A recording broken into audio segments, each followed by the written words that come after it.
Naruto Shippuden this week pretty much was the Ashura episode of him just, well, at least this is sort of feels sort of like a repeat of the Hogoromo episode, except for without it necessarily being the main focus of, well, now I'm just gonna build a bridge, and then just because of that, people kind of take my goodwill. I create this Ninsho village, and then things just kind of like just flourish. For this one, it's more or less like, yeah, we tried doing something so long ago, and of course Ashura kind of gets to the whole reason as to why they're feeding off the tree and shit, and why because of that they're, or pretty much like, you kind of understand. It's like that they tried to make a life there, it fucked up, didn't work out, and pretty much they pretty much had to rely on this tree to survive.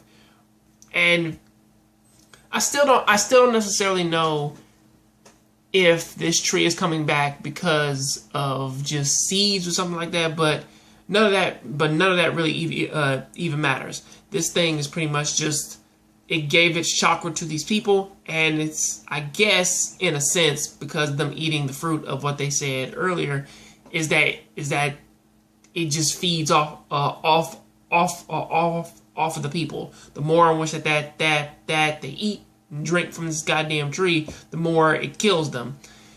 So that does sort of seem to be the case, and I will give Ashura that, to where that he did stick around just like his father, and he did actually solve the problem of getting the people to wean off this fucking tree, and also help them kind of learn the ways of Ninsho, of course, and also help them kind of get back on their feet.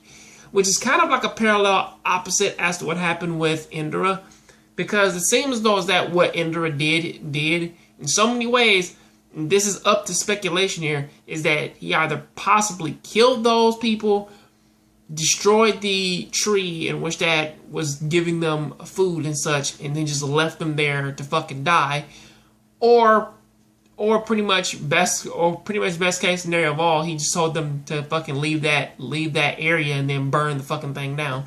So that's still kind of in relation to the first one, but still kind of abrupt for his kind of personality, because again, as Hogoromo said earlier, his sons are kind of pretty much like, you can tell like where they're going.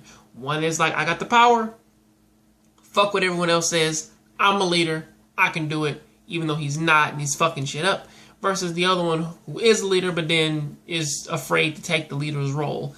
So it's kind of interesting how that turns out. And this whole and at the end of this episode, we're saying, okay, who's gonna be the leader? Who will be the leader of the brand new Ninsho village? And pretty much like, give or take, like, this series is called Naruto, and pretty much like, if you haven't been watching this entire episode, these past few episodes, you can kind of already tell who the leader is going to be, and of course it's going to be Ashura, because in the next episode, Indra is kind of going on a killing spree. So, you know, you kind of get like where that fucking like where that's coming from. But still, even with that though, I'm still actually way more interested in the fact that Ashura goes into a fucking outright killing spree because he's not the successor, when really the successor literally did exactly what Hogoromo did when he went on his journey to get people away from the fucking tree and make amends for something that happened in the past. So